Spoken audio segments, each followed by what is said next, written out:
Hello there, ladies and gentlemen. This is Joshua Porter with the Elite Seller Show. Today's guest, I have Yoni Kozminski from MultiplyMii. And Yoni has a wonderful background in scaling businesses with MultiplyMii. Yoni, tell us a little bit about yourself. Well, firstly, mate, thanks for having me on the show. It's an honor to be one of the first people to get the good pleasure of sitting down with you. So, that's the first thing I wanted to get out there. The second thing, what is it that I do? Well, maybe is it helpful if I tell you a little bit about my background and then we can jump into what MultiplyMii is? Absolutely. Go right ahead, man. So I'm glad I asked. I spent about a decade in creative advertising, digital marketing. You're probably hearing, and we know each other a little bit, Josh. So I'm Australian originally. I grew up over there. And when I was at the first agency I worked for, I actually launched Mercedes-Benz Australia and New Zealand social media platforms. So there was no Facebook, Instagram, YouTube, Pinterest. They didn't exist for brands really at that time. It was back in about 2010.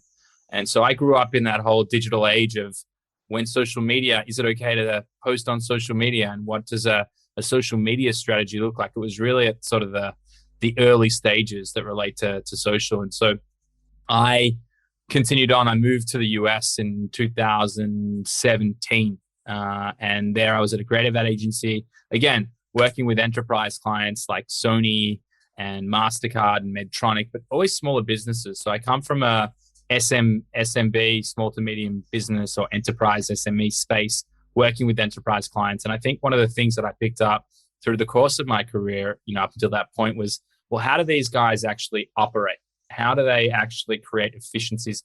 How do you do the same thing for 10,000 employees that when we were just 10 employees? How can we actually create efficiencies and economies of scale? So I guess that was the forefront of my mind going through this journey. When I moved to Israel, which is where I live now, and I've been here 4 years, I actually met a couple of guys, joined as an equity owner in an Amazon business that I subsequently grew from 2 to 5 million in 12 months. And the way I approached that was I actually built out the infrastructure of talent in the Philippines. So I identified effectively world-class talent. So, a lot of people go onto onlinejobs.ph and a few other forums. Mm-hmm. I was lucky to find someone that was at a really high level. And from that, it all opened up my eyes really as to what is the opportunity. So that business got acquired by Thrasio. And I actually left during that exodus and started MultiplyMii. So you asked, what does MultiplyMii do? MultiplyMii really is that culmination of bringing in that scale, professionalization, and leveraging dispersed teams into a solution for.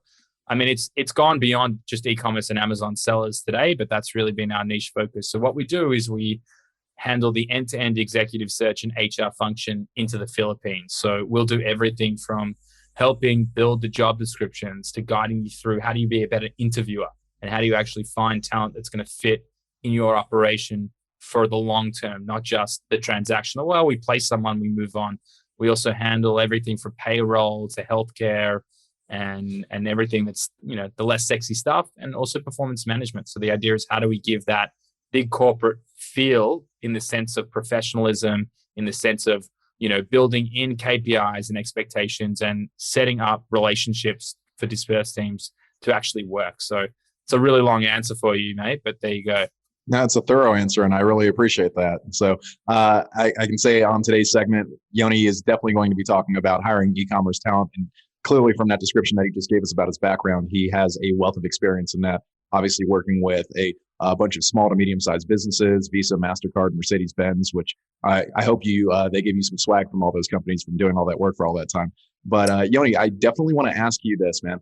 What do you see as the current landscape for hiring talent right now in the Amazon e-com space? What's your take on it? Because obviously you have your finger on the pulse. So I'd like to hear your thoughts on that. Yeah, great question. So, I speak to a lot of other people in the industry, as you do too. And I would say one person who really struck me, I don't know if you know Chris Freiberger, but we were having a conversation the other day. He's got a company called Enreach. Mm-hmm. And he was saying that the average salaries from some of his exploration for roles like Amazon PPC manager in the US have jumped 60% year on year. So you're paying people who have 2 years experience in Amazon PPC management, which for me isn't the highest level skill on planet Earth, you're paying them $85,000. So, I mean, the demand and the growth of Amazon has created a massive amount of scarcity that exists in the space. And I think, the discussion I was having with him was that a lot of, I don't know if it's a lot of, but a number of aggregators and private equity firms that are really looking to roll up these Amazon businesses, they're going down the acqui-hire model, where they'll actually acquire a business, maybe an agency, acquire all of their talent, and then leverage that to continue to build and tack on that infrastructure. So, a lot of interesting conversations there. But I would just say, for anyone in the hunt for talent, period, it's tough. It's tough for everyone. Even me as an agency focused on helping find the best talent in the Philippines, it's definitely not what it was 12 months ago, 18 months ago. That's for sure. Yeah, and big businesses like that, they're obviously trying to keep themselves as liquid as possible, so they can give equity and just keep the assets to themselves and just give off percentages of shares of the company. That's probably a better financial and fiduciary benefit for them at the end of the day. Let me ask you this in regards to the scarcity aspect of hiring talent. Do you ever feel that there's just going to reach to like a precipice with a bubble, kind of like the stock market, where it's just going to be so hard to actually find talent that it's like people are either forced to use software, or they're just constantly just on the hunt, hiring and firing, just taking anybody that they can, and just hoping and praying that they can follow an SOP properly? Yeah, great. Seriously, great questions. I would say that there is definitely, I think there's two ways. I think that there's two ways that you can look at it. One is that there's always going to be value in creating a process around something that is very scalable and investing in your people. I'm a huge believer that a cultural fit is going to outweigh a functional fit 10 times out of 10. So I'm always looking for the person that I'm going to be working with, as opposed to the exact one-to-one skill set. And I think that the more people that think about the things that are coachable and things that can be learned versus can't, they should change that focus, because they'll see a lot of greater results when they sort of invest in their people. But do I think the bubble will burst? I think that we're just going to see some people really willing, because of how much money is flying around in the space, just willing to invest whatever it is, paying these exorbitant salaries, and that'll be for the few. And you talk about the gap and the 1%ers. I think that it's just going to be really hard to attract and retain some of the best talent unless you're investing in them and actually growing them yourself in-house. Yeah, and that's actually something I wanted to touch on. In your opinion, with your experience, your wealth of knowledge, would you say that it's better to just hire somebody that is completely untalented but dedicated, or somebody that's already has experience and has kind of already been like self-trained? It's kind of the I don't know if you've ever taken martial arts before or anything like that, but it's the motto or the dichotomy that if somebody's already been trained one way how to kick and you try to teach them a different way how to kick, it's really hard to retrain them on how to kick, versus having somebody that's very new in that field learn the way that you want them to learn, so that they can actually grow with the business. So considering that so many people are actively being hired in the Amazon space as virtual assistants, would you say, in your best estimation, that it's just better to go with somebody that is completely untalented but dedicated versus somebody that is technically a surefire fit but has a high price point? So I'm going to expand on that. Firstly, I'm loving the questions here, and yes, I do. I'm a kickboxer, so if you want to go a few rounds, mate, let's do it. I feel like your mouthpiece, bro. We'll do it. Done. I'm bringing the gloves. I'm bringing the mouthpiece. Let's do it. I got the Van Damme tracks. Let's do it. That's perfect. That's all. That's really all you need. So I would say that there's a few things. Like, one of the experiences that we get as a recruitment agency into the Philippines is that, one, let's address the first question: virtual assistants. Mm-hmm. We won't place anyone that's got the virtual assistant title. That is not what we do as an agency. I think that it's sort of a way in which people used to think, and I'd say it's more on the mindset of small business, where I'll get this jack of all trades that can handle a bunch of these things. They'll do PPC reporting. They'll, pull a few reports from Seller Central. They'll save me a bunch of time here. And they'll drop a few things in Canva and they'll do a few design things and they'll optimize my listing images. And, you get them to do all these things. And at the end of the day, you've got, like I said, a jack of all trades, but a master of none. Mm-hmm. And so I think you really want to bring it back and say to yourself, well, what is the business that I want to be creating? What am I actually creating here? And what is my objective? And if it's something that is scalable, something that, when I say scale, I mean, you are going to make more profit in the business as you grow rather than just grow your revenues and looking at, I would argue, vanity metrics as I'm doing $1 million, $5 million a month, $10 million a month. Mm-hmm. You got to look at your gross profit margins. That's some of the things that I think people should be focusing on. But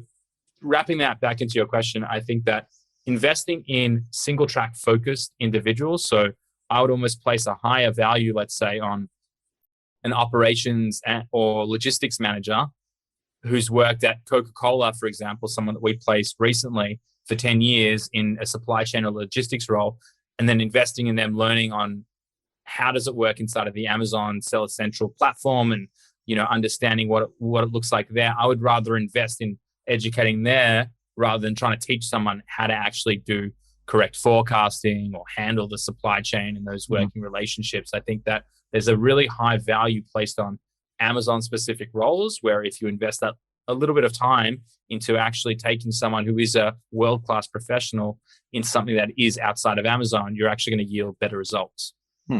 Okay. So finding those one-to-one skill sets and making sure that they're essentially staying in their lane. It's kind of like pieces on a chessboard. You don't want a pawn to be a rook or a knight. You want them to actually continue doing what they do best, and that's moving forward. I definitely like that. What I would have to say is when it comes down to what you specifically do in MultiplyMii, would you say that hiring characteristics and cultural fit are more important than skill set at the end of the day? I mean, from a personal opinion, that's what I'm looking for. So, there's a great book called The Sales Acceleration Formula. It was written by Mark, and I'm going to mispronounce his last name, but it's Roberge, I think, or Roberge. Mm-hmm. He was the guy who engineered the HubSpot sales team and took it from 0 to 100 million in 7 years in recurring revenue. And he had what he defines as these 5 characteristics that he looks for sales teams. And I think it's really applicable to any team that you're looking to build. And I took a lot from the book and this section specifically. So he looked at 5 areas. He looked at coachability, curiosity, prize success, intelligence, and work ethic. And I can elaborate a little bit, but I would say coachability, it's probably one of the most important. And that's the ability to reflect and assess self-diagnose aspects of what's actually happening in the conversation. So if I can actually go through and let's say you do a verbal role play and you work through that, and I can pepper in situations and scenarios, and I can actually see how they then break that down and apply it to the finding. I mean, that's a really great way to actually understand, is this person able to absorb the information and then translate it into something tangible? I mean, if you've got someone who's malleable and coachable, then I would take that over an existing rigid skill set, just like you talked about before. People have learned one specific discipline. If you tried to take me even from kickboxing to boxing right now, I'm a very average kickboxer. I'm a much worse boxer. And, for the outside, anyone on the outside, they'd say, well, what's the difference? Well, it's completely different. My stance is wide. I'm not trained to handle the same level of movement. When someone's in close, they'll wrong foot me. They're placing their movement differently. So I think it's very much the same in getting someone who's coachable as opposed to ready-made. I think that's a key learning and insight when you sort of go through it. Curiosity, I would say, is another absolutely critical one. And that's the ability to effectively question. So when you come into an interview with someone and they're not asking you any questions, they're not curious about the company, they're not curious about what their day-to-day is going to look like, they're not really sort of prodding and asking. Yeah, they're checked out. They're checked out, or they're going to be passive. And whether it's a confidence issue or anything else, I mean, it's one of the things that is going to be a clear indicator of, well, how much are they going to push? How much am I going to have to handhold? Doesn't matter if they're ready-made or not. Absolutely critical. I'd say another one. Sorry, jump in there. Yeah, you can't make people want to do this, right? It's their choice. And if What I've noticed with working with Amazon sellers over the years, especially with large teams of BAs, is that they're often the ones that stand out, especially when doing either tours or explanations or any kind of offboarding or anything like that. There's the ones that actually are engaged and paying attention, and the ones that are just essentially seat fillers, right? They're checked out. Their Zoom display Cameras is turned off. off. Yep. They're not really paying attention. You ask them a question, they have to like muffle around to unmute their mic and be like, "Yep, yeah, I got it," and they just go right back. And I was just like, "Okay, cool." And I was like, "All right, once I hand this over to you, man, it is literally your responsibility. You can either choose to do what these guidelines and steps are laid out, or you can just you can continue to flounder." And I honestly think curiosity is by far, in my opinion, out of those five that you talked about, just at the top of the precipice. Because if they're not curious and they're not willing to learn, then everything else just kind of falls apart, And if there is too much curiosity, there could be pushback. But so it's that delicate balance of just being curious enough and being willing enough to learn and grow and actually move with the company. And I feel that as your role with what you guys do, especially with hiring talent, there's a lot of vetting processes in place, but there's also that cheerleader aspect that you have to keep the team morale up and going. So yeah, I'll just pass it back over to you, Yoni, man. This is great information. Yeah, no, I mean, you draw on some really interesting and intelligent points there. I really agree with with everything you're putting down there, and like I said as well, curiosity definitely top of the table there in terms of things that you should really be able to see pretty quickly too. And these are things, and I've been down. We look at everything. We look at okay, attrition internally. Who have we lost? Why have we lost them? We're breaking down all these metrics, and so we had. In total transparency, we had a lot of senior management change over the last 6 months. And so when we go through our quarterly business review or our half yearly business review, we're like, well, what went wrong? Because the investment that you make into talent it's immense. I mean, a lot of people don't even look at it's like the hidden costs of talent. You invest so much money in training them, you only really start to see an ROI unless you've got a really fluid process and you've built that out. Typical companies are seeing an ROI about 6 months in. So if you're having turnover, you're not thinking about, well, what does that actually mean to me as a business? I now have to reallocate resources to go and find it. I have to go through the interview process. I have to vet them again. I have to induct and onboard them. They have to get familiar with my business. So you go back to more or less square one each time you make a bad hire. And so when we looked at this, we looked at, we're a recruitment business. We are the experts when it comes to hiring. And I would say that, yeah, we are. And why we are the experts is that we went through an entire review system of what does it look like in our current state inside of our recruitment business? How do we not only improve that process internally for us, but how do we provide that value to our clients? So I've just been sitting in, and this is atypical of me to be involved in the operation, but I was so passionate about how far I thought we could take it. I sat in and actually facilitated these meetings. And so we went through and we broke down the process and we looked at ways in which in every single stage of the 12 stages as we define it, where can we add value? So prime examples, we just started talking about how you can, what are the hiring characteristics, what to look for. Outside of that, coming prepared to the interview. So a lot of people just rock up to an interview and they start asking questions about the things that they effectively hope to find out, but they're not really structured around it. And if I've learned one thing, it's in anything, plan, really plan. If you fail to plan, you plan to fail. So when you're going through this process, even outside of creating a test, which I highly recommend, and that's something we recommend to all of our clients, creating a test, come with questions that you plan to ask each of the candidates and have the desired outcomes or answers that you'd expect. What does a good answer look like? What does a bad answer look like? You want to come in there and it just be the continuation of the dress rehearsal into the real show. So it's essentially you're pre-formatting what you want the desired outcome to look like and seeing if this person actually fits that. And obviously, when it goes back to the whole hiring process, I think one of the biggest things that a lot of Amazon sellers miss out, or just people that are in agencies, is the time value proposition of what it's like to actually train some person and the long-term ROI, the lifetime value that you're going to get out of that one hire. So that important, all important hiring process and vetting process just becomes even more crucial. And what I find interesting about this, that since we're talking about it, is that how you break everything down into these multiple steps, right? So it's essentially the book that you were mentioning by, I forget the gentleman's name. You actually fit those characteristics because you're actually curious. You're willing to put in the time. You're willing to invest, and you're willing to learn about it. And you expect that out of every candidate that you bring on board because you put yourself in that shoes to make sure that you're a perfect fit. So you expect the people that you hire for your clients to also be that perfect fit. Would you say that's an accurate representation of yourself, Yoni? Yeah, or you'll give me too much credit. One of the two.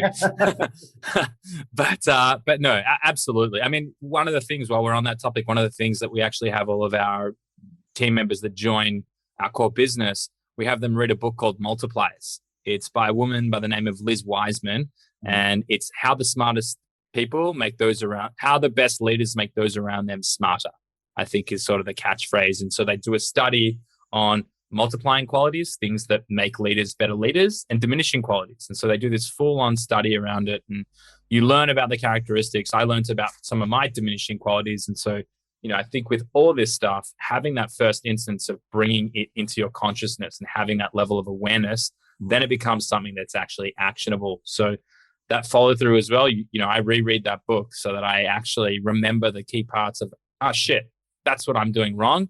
This is how I can improve. And so also back to our recruitment process and totally auditing it, and going through it with a fine-tooth comb with our entire 10-person strong actual, like the physical recruiters doing the work. We sat in these sessions for weeks and weeks, actually breaking down the process to its lowest common denominator. And now we've got our other company, Escala, which is a management consulting practice focused on process improvement. They're actually running a 20-week project with MultiplyMii now for us to totally revolutionize the way in which we document our processes, SOPs, and training videos. So this becomes a much more scalable solution rather than just having 10 superstar recruiters. Now we create that shared knowledge base and really double down on what that looks like. That's really impressive right there. I would have to say yours sounds like by far one of the most meticulous hiring processes that I've ever heard of when it comes to bringing on VAs. Excuse me, not VAs, but internal team members that are obviously going to work remotely. What I would like to know, and this is probably an interesting topic that other people want to bring into the space, is that what do you see as the benefit of hiring locally versus outsourcing it? Because obviously here in the United States, you talked about a PPC expert being paid $85K a year, and you feel like that's a low value skill versus hiring overseas. What do you say is the cost value analysis of something like that in the short term and in the long term? Yeah. So, in total transparency, I wouldn't have been able to build, effectively multi-million-dollar businesses at the rate that we have without leveraging the dispersed workforce, but specifically the cost of living work arbitrage model. So the only reason why we were able to invest, money, but not, $300,000, $400,000, $200,000, $1 million into the business, the only way we could do that was by working with talent out of the Philippines. And I would say that the logic there is that you're not going to find every single role that you need out of the Philippines. Like you want to build relationships and partnerships. You never want anyone to look at you as a service provider. I think that's when you both lose. And so we're super overt. If someone's looking for a head of marketing, needs experience in the US market for specific brands and products, you're probably not going to find that in the Philippines. So I don't want to waste my team's time in trying to source for that. Maybe they exist, but they're probably rare. So I would say that finding the right mix of who you need and where you need them, like some simple examples is, even me, I sit in Israel. So it's now quarter to 7 p.m. at night for me. If I was on US time zone, I would have a lot more time in my week. Like it would just be a much easier existence. So if there's things that are really, if it's customer support, people are very comfortable and common to work graveyard shift in the Philippines, for example. But I just say for key roles that you feel need the high touch or need to be on the US time zone or, have specific skill sets, I'd say look at the regions that make the most sense for you to hire. But to come back to your question, if a PPC specialist in the US is costing you $85,000 a year, that same person that I would argue will have the same skill set or better might even cost you $1,800 a month, $1,500 a month, $2,000 a month. So that's a third. It's a third to a quarter of the price. So when I like to approach bringing on new departments, which happens honestly once a quarter, we have a whole new department built out at the rate that we're growing. We went from a team of 4 to 140 in about 13 or 14 months, I think.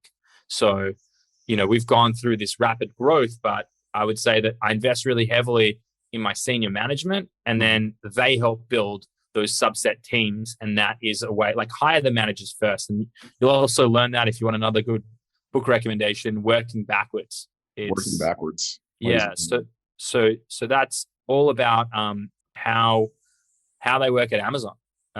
It's written by two guys who are very, very senior inside of Amazon, and they talk through everything from the leadership principles to how they hire at Amazon. I mean, I can give you some great insights. I'm probably not the best person to break it down into its nuanced detail, but at a high level, I could tell you that Amazon leverage a method that they overtly place on their website called the S.T.A.R method.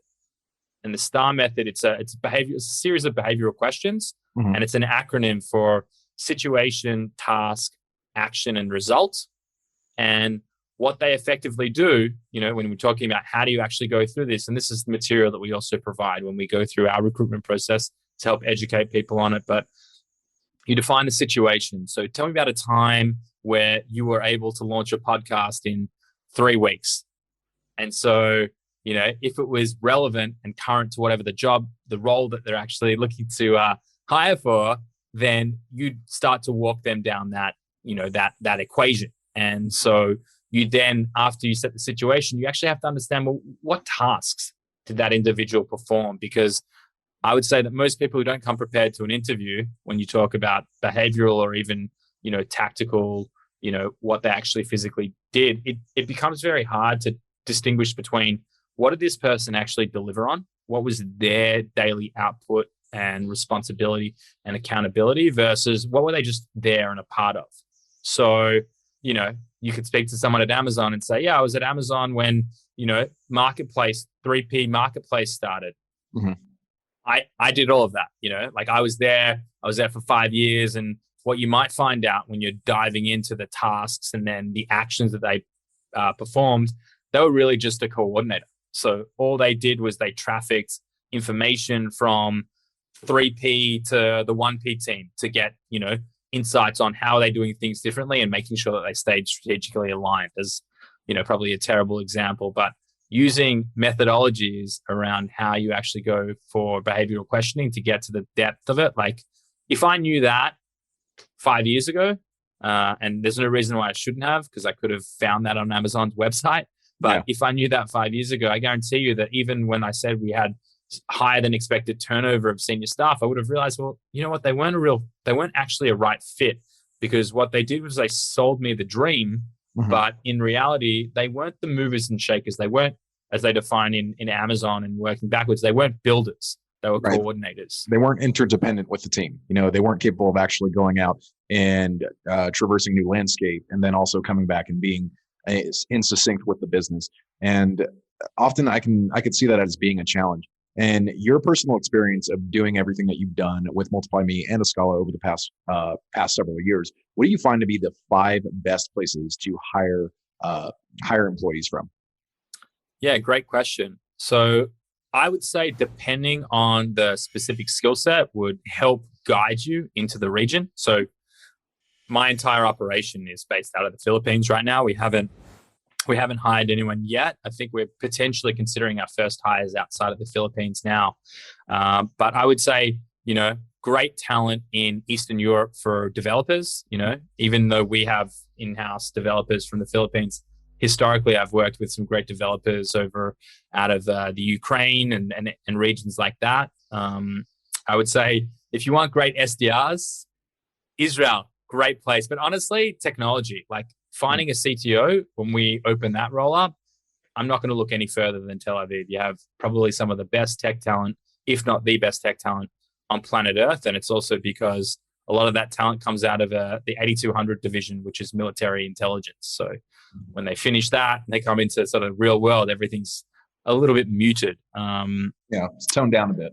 You're looking for five. You're looking for the five best places. I mean, you can't look past the US, I would say, as well, when you're looking for specific roles. And there's got to be something to be said about understanding the culture. I don't think I would have as much success working with almost an entirely US based client base if I hadn't spent years in Los Angeles and worked with the East Coast and the West Coast and really got a deep understanding of the culture and the vibe and what it is to actually live and breathe the United States. So for certain roles, it's just always going to make sense to look no further than, for most of the listeners, home.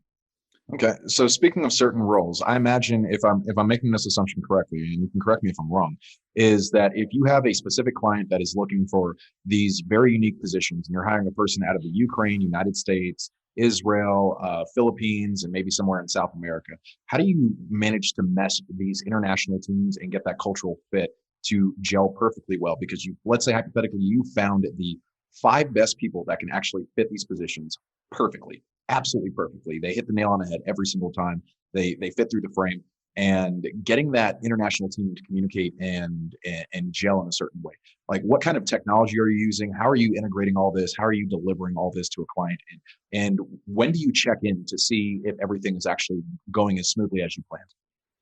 Yeah. So to your first part of the question, I actually can't answer that because our team is all Philippines. So in terms of like building a cross-cultural company culture, we haven't really attacked that. Beyond Lippy and myself, who are both Australian living in Israel, we have one Phil American in Kat who lives in Manila but grew up in the US. So for the most part, our entire operation is Filipino powered, and we haven't really explored what that looks like going beyond the Philippines. It seems to work really well for us now. In terms of being an entirely dispersed business when no 2 people sit in the same room in any full-time capacity, I would say that we leverage a fair bit of technology and a lot of process and regular cadences on how we approach all that we do. So I'm sure you're familiar with EOS, the entrepreneurial operating system, Traction, which is effectively like a baseline methodology on how to run a business. It's great if anyone's listening.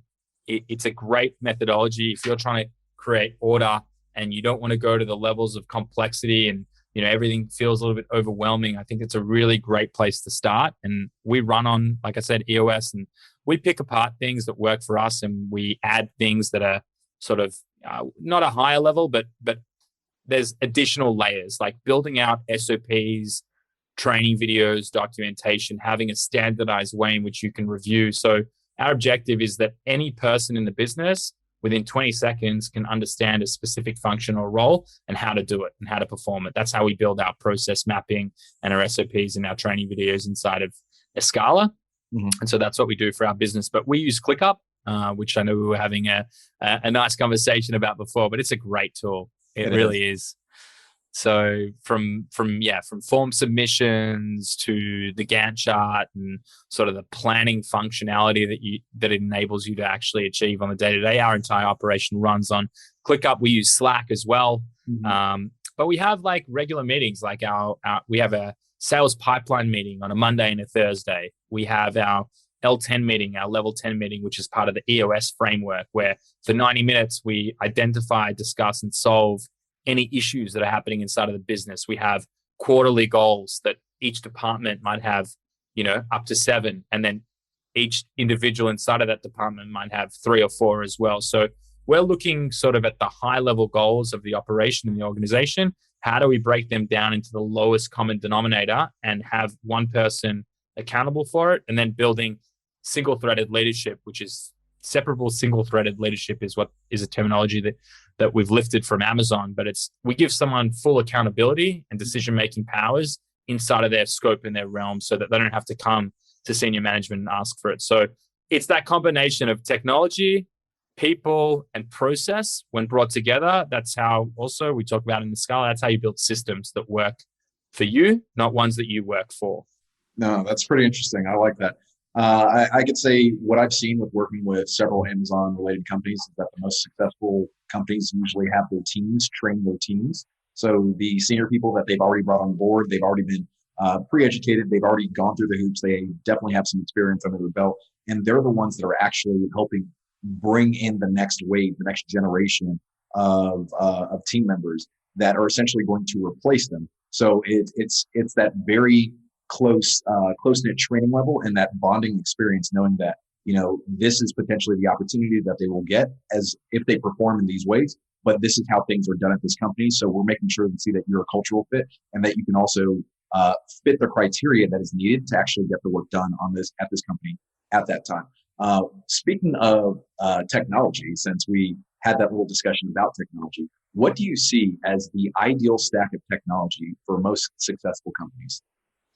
Wow. I would say that depends on the company and the vertical and what they're looking to attack. Like, just to give you, to sort of give a little bit of context there. Like, if I'm an aggregator, for example, I'm going to have a different level of tech stack needed for a service-based business. Like, I'm looking at, maybe I need technology to actually break down my acquisition, my M&A pathways, and is this business viable? I need to make quick decisions on it. So I'm going to need to potentially build my own technology or leverage something not that I've seen in market today. So I would say that probably a little bit broad stroke to give you an ideal tech stack. But what I would say the considerations I have is that obviously, without all this, every piece of technology is great, right? But unless you have the financials in control, you need to be using QuickBooks or Xero as a baseline. You need something that's going to take control of the financials and make sure that you're actually running a profitable business. I would say that on top of that, project management, I think it's one of the highest touch, lowest value or perceived value that people put into businesses. But having everyone aligned and understanding when projects and products and elements have to be delivered is critical. So ClickUp is something that we are big believers in. But I mean, if you're not using ClickUp, there's Monday, there's Trello, there's Asana, there's a ton of these tools that do the same level of work. Even Google Keeps. Yep, exactly. I would say if you want to get a little bit more sophisticated with your running of your business, like for us, we're a service-based business. We use HubSpot as our CRM, and we use a company that we're probably going to move from, but they're called Crelate. They're a recruitment CRM. And what we've done is we have a whole business analyst. We've got a team of 3 internal business analysts outside of our 20-strong consulting business that literally roam around and build analytics dashboards on Power BI or Google Data Studios, where we're looking at, like I was talking about process, how we break it down to the lowest common denominator. We break it down to the lowest common denominator around action steps so that we can say, well, from putting a job description together for a client, which we take on that responsibility, how long was it to actually get it out to market and start searching? And how long was it until we actually got the first candidates on an interview? And how long was it until we got the feedback? And so we break them down to each of the stages. And then we start to understand, well, where are the bottlenecks and challenges, but based on data, not sort of, what do I think's happening in the business? And so you get to a point where you have really actionable insights almost on a daily basis, so you can really identify anomalies in the future. So perfect tech stack. I mean, I feel like I've got a technology team as well. We're building a tool right now. I've got a full stack, a front end, a back end developer, a technical project manager. We're building technology to effectively manage remote teams. I would say that, when you want to get to that next level, you start to realize that there's probably not all the software out there to run your business the way that you'd like. And if you have the right people and you garner the right insights, then you start to build effectively your own tech stack. Okay. So speaking of that, we're gonna segue off that topic real quick, and I was going to ask you, in your experience with everything that you've done with Escala and MultiplyMii, what do you see as the most? What are like the most common traits that you notice in companies that are quite successful versus the ones that are just like constantly getting ready to get ready? Yeah. Again, loving the line of questioning here. So I would say, the consulting practice, we've looked into 50, 60 Amazon businesses doing between 7 and about 75 million would probably be at the higher end of clients we've looked at, plus several aggregators. And I would say that when working with these businesses, the ones that typically see success are the ones that are very organized. So the ones that have invested in having a high level COO or, high degree of operationally savvy ops people has been a major success driver, because at least the businesses that we deal with, a lot of them are the classical consummate entrepreneur, where they're either chasing shiny object syndrome, and I've been guilty of that at times, and I probably still am sitting here right now talking to you about all these other things that we've got going on here. That gold mic as well, too. Yeah, right. For those of you that can't see this, he does have a gold mic, so shiny objects. Go ahead now. I'm the guy with a golden mic. You won't forget it now. But I think that you'll see that the ones that have a lot of order and are organized and are actually planning for scale are the ones that are seeing the most success. So spoke to a guy by the name of Tyler Jeffcoats. He's got a company called Seller Accountants. Great guy. Did a study on Amazon sellers that were doing, he sort of cooked all of his books and understood as a breakdown of the 200-300 clients or whatever he had from 0 to 1.5 million. Saw Amazon businesses being the most profitable. And then from 1.5 to 4 million, and these averages, they were the least profitable. Mm-hmm. And then those that managed to get sort of past that $4 and $5 million annual revenue margin started to become more profitable. And so what I would sort of reverse engineer that is, at some stage in businesses when they're small, you can sort of handle everything. You want to talk about a podcast right now, you can probably handle the creation of a podcast. You can push record, you can jump into the session, you plan your questions out, you find your audience, you get them to jump in on ClickUp, you start to, do some baseline post-production and you push them live and that's it. And there you're done. But then when that starts to be 10 hours a week and you're recording 10 hours a week, and then the production value goes up, and then, all of a sudden it becomes this overwhelming task. So building a system around it, that sort of, adolescence period, I would say, for a lot of these Amazon entrepreneurs, sort of from that 1.5 to that they're figuring it out and they can no longer touch every single aspect of it. It grows beyond them. So that's when you start to think inwards. You say, well, how do I do this if I have 300 SKUs versus 30? So I would say, what am I seeing success? Having operationally savvy people who are actually putting in the planning, and then having those people who can actually execute it on a day-to-day and effectively plan out sort of that low disbursement and what capacity planning looks like. So with all that you just mentioned, I would say, what do you find to be the most successful habits of leaders in their companies, especially when it goes to actually scaling their business? Because I know that for you, particularly you and Lippy, you both have military backgrounds. You mentioned that several CMOs that you find the best, CTOs usually come from the military space. Would you say that is a pivotal aspect of C-suite executives? So I would say that I would love to claim that I had military background too, but when I moved to Israel, I was 30 and they weren't interested in taking me. So the joke's on them, mate. I've never been fitter. But anyway, Lippy spent nearly 5 years in the military. He was a senior commander in an elite combat battalion, had 100 soldiers under him at one stage. So I think that, I'll bring it all the way back.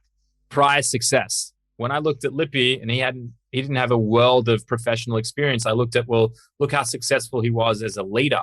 And this is one of those 5 characteristics. He would be an amazing leader to grow this business. So that level of discipline that you have in the military, absolutely. It sets a foundation of just getting shit done, breaking it down into these specific manageable tasks and working through it. So I would say that finding someone with military background as your COO as well. So, that's going to speak volumes. But anyone, I think success, when you want to talk about success, it's purely about repetition and incremental improvement. So I'm never going to be the smartest guy in the room, and I don't want to be. But as long as I'm improving every single day, just a little bit, I learn that little bit more, I action it, I get better. That is success. It's that persistence. And it's not, don't mistake it with the hustle culture. I'm not one of those, even though I put in a lot of hours of work, I'm not proud. I don't wear those hours as a badge. of Yeah. honor.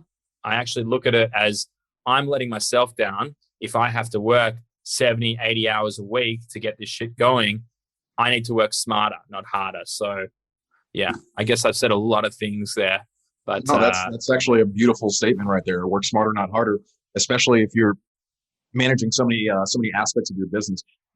Touching back on that point that you're talking about the repetition, it's just kind of like going to the gym or even doing kickboxing. Is if you're not doing it for a badge of honor. Obviously, you get the aesthetics and the physical aspect of it, but it's more of it's more of the repetition over time that is going to allow you to get the success that you want and get you towards those goals. It's those incremental little movements. Obviously, every day, how far can I actually move the needle in my business to actually get it to where it needs to go and to get me the desired outcome that I definitely want. So I know that we're definitely getting into the latter half of the podcast episode, and I know that one of the most interesting hobbies that you have is home improvement. Would you say that your home improvement hobby ties into to MultiplyMii, or is it the other way around? Did you start home improvement, then be like, you know what? I can definitely, if I can scale a house, I can scale a business. How did that happen? So tell me a little bit about that. yeah, well, I'll tell you exactly how that happened. So, you know what? I don't know why I'm being so honest. I'm being recorded as well. It's a terrible decision. But I would say when I was living in the States, you know, and that's not all that long, you know, we're talking probably 7 years ago now when I probably first got there. Mhm. I would use, what's that app called? Is it called Handy? Handy? I know about Yeah. Home Advisor, hashtag Home Advisor. Used to work for them. No, it's an app where you find sort of handymen that can actually put up a painting on your wall or things like that. I think that's what it's called. Anyway, I mean, embarrassingly enough, I used to use that app and I need to put a fucking painting up in my, inside of my house, and I would actually leverage them. I had no idea. And when I got to Israel, Mhm. there ain't none of that here. Yeah. You are absolutely forced to fend for yourself. And I actually realized that it was a real passion. So you can't really see right now, but I've done all the wiring, mounted a projector, I've redone all these walls. I totally redid our rooftop. I'm renting this place just during Corona. There was nothing to do. So, when you were in serious lockdown. So I would say that's when I really got into it. But yeah, now it's what else can I learn? I mean, I'm not going to pull it up now, but I did a bunch of woodworking shops and I built all this cool stuff now. So yeah, I think that the baseline is, where's that connection there? I would say that sometimes in the role that I sit in, I'm doing a lot of this. I'm doing a lot of speaking on podcasts. I'm making great relationships. I'm looking to see how I can add value and vice versa, and how can I partner with the right people. And while that's the most valuable seat that I can probably sit in at the moment right now, it doesn't feel the same as creation. So I'm a very creative guy. And so, I taught myself how to use Photoshop when I worked in creative advertising, just because it was something fun and I could actually create. I was told never to use Photoshop on any client campaigns again when I fucked one up with Mercedes-Benz, but that's a story for another time. I'll tell you about it in Vegas. Yeah, you put the BMW logo on a Mercedes. Yeah, not that bad, but it happens. Did some things that hindsight 2020 and could have probably avoided. But I think that it's that idea of creation and actually seeing a physical product, like something that I've put the hard work in, and there's actually something in reality. That's probably the appeal there. So I definitely want to wrap up with this. Tell me a little bit about what the plan is with MultiplyMii going into the tail end of 2021 and how your business structure has changed since the pandemic. Well, we were one of those businesses that actually started just pre-pandemic. So we actually were built, with the pandemic almost in mind. I mean, we built the company entirely remotely before the pandemic hit. And I would say that in terms of what's changed or sort of what the direction is, I mean, we've just invested a stupid amount of time and resource from, I was involved in that process, but now we're getting 20 weeks worth of projects with a consulting team and a whole lot of senior management investment into re-engineering and reimagining how we can create a more fluid, more engaging and more evolved recruiting process that we can actually help clients go through. That's on top of our ongoing performance management. So I would say that the evolution for us is that this platform that's going to launch next week as an internal solution to help do things like leave tracking and management and overtime. And there's going to be a whole lot of other aspects that we build into it around performance management. But the evolution is that we're going to make it easier for people to hire people more effectively, saving their time, and educate them on that process, and then seamlessly bring them into a solution where it's done for you in terms of the things that you'd never get to, like leave tracking and understanding requests for time off. We're looking to help, and I don't mean this in a condescending way. I really should choose my words better, but professionalize is the word that comes to mind, is that we want to help give businesses the tools that big corporate play with, but on a small scale where it actually makes sense for them. Okay. So that would be the drive for the back end of this year.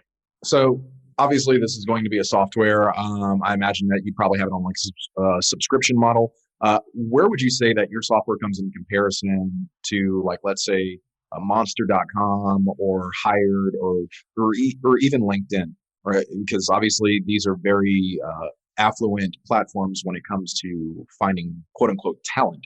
But it seems like the way that you guys have your business set up is more tailored to exactly what the client wants, how to get them there, building the SOPs, building the processes, and building that roadmap that's actually going to get them from where they are now to where they want to be in a year or 2 years' time, if they can actually see that vision for themselves, because obviously you guys definitely see that vision for them. Where would you guys put yourself? I would say that honestly, with everything that you've talked about in just this short time frame, I would honestly say that what you're offering is far above anything else that's out there currently in the marketplace. And it's rather unique that you guys have been able to actually build this business in such a short time frame since everything happened back in 2020. Yeah, it's been a wild ride. I would say that the platform itself is different to any of those other platforms. So we leverage all the tools that when we dedicate a recruiter. One topic we didn't get to is passive versus active recruitment, where active is where you put a job post out and people who are looking for jobs, actively looking, will submit, but then you look for passive candidates, ones that are happy in their job. So we do a ton of that. We have all of our recruiters have LinkedIn professional paid accounts. They're going nuts trying to find the best talent on planet Earth that exists at least in the Philippines for right now. So the tool that we've built is more so on once someone has actually been hired and they're being inducted and onboarded to the business, we want to enable better fluid management. So some of the later iterations, and we're only bringing out our first iteration, which has the leave tracking and overtime and a series of pretty cool FAQs and a few other elements. We're going to move into performance tracking. And it's more so about how do I actually maintain and retain the best talent when I've put in all this work at the start. And I'd say that the MultiplyMii service offering, the idea is that you don't have to invest all this time getting on LinkedIn and getting LinkedIn Recruiter and getting Workable or Bullhorn or one of these, recruitment CRMs. And, before you know it, you've invested thousands of dollars and even more time to get there. We've built that system to unlock it for everyone else.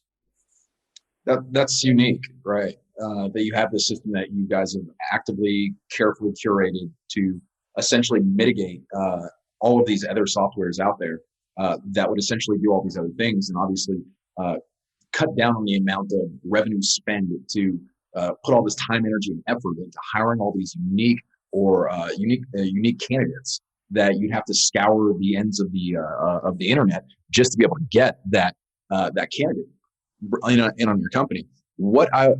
Tell me a little bit more about this software, and when do you guys expect to actually bring this to market? Yeah, so the software right now is just going to be given to our clients, our existing clients. So part of it, part of our first iteration is for us as a business, our single-minded focus is how do we create value? How do we continue to add more value? What is our differentiator in market that will see people not just come and work with us and see it as a transaction? How do we actually bring them in and continue to add value? So the original logic was we'd build this so that our clients actually have a really sleek and easy to use service that was a piece of technology. And then I would say maybe the later half of this year or early next year would we release it as some sort of a paid subscription based model. Because what we also want to do is we want to open this up, and the way we're building it too is that, let's say you have a team in Mexico and a team in Puerto Rico and a team in the Philippines and the US. Everyone should be able to to jump in and also see their performance reporting and their management and open it up. So we've got that in mind. Okay, that's actually pretty cool. So I know that we're going, we probably should have wrapped up like maybe 10, 15 minutes ago, but we're just over here vibing. So I'll just end it on this. Yoni, tell everybody about yourself, just to wrap it up a little bit more. Where can they find you? How can they get in contact with you? What's company name, email address, etc. Just just lay it all out there, man. Yeah. So if you are at this stage of the interview and you're still listening to me, then feel free to email me directly at yoni@multiplyMii.com. It's MultiplyMii, multiply me, but MAA. And you can check out our website there too, MultiplyMii.com. The other business is Escala. We are Escala.com, and that's our consulting practice focused on process improvement. But honestly, you'll be able to find either website from both and check it out. Okay. And how can people, what's the best way to get a hold of you? On Facebook, LinkedIn, email? Yeah, email, I'm responsive. LinkedIn, super responsive. Don't be upset with me if it takes me a bit of time to get back to you on Facebook. And I am notorious for deleting my Instagram for periods of time because it does become quite the distraction. Hey man, all that home improvement, you got to take those photos somewhere. So, so Yoni, I'll wrap it up with this. All the links to what Yoni's talking about are going to be in the bio of the podcast and on YouTube, and also on the Elite Seller Facebook page. So that's Elite Seller Software on Facebook. Thank you for joining in on this episode. If you definitely want to sign up for a plan with Elite Seller, you can just go over to www.eliteseller.com. and you can start your 14-day free trial. Remember to use the code JOSH15 at checkout. That's going to give you 15% off for life. That's 15% off for life. And make sure that you follow, subscribe to our YouTube, our socials, our Spotify, Apple, whatever channel that we're on. And we hope that you enjoy this episode and you'll come back for the next one. Thanks for having me, mate. No problem, dude.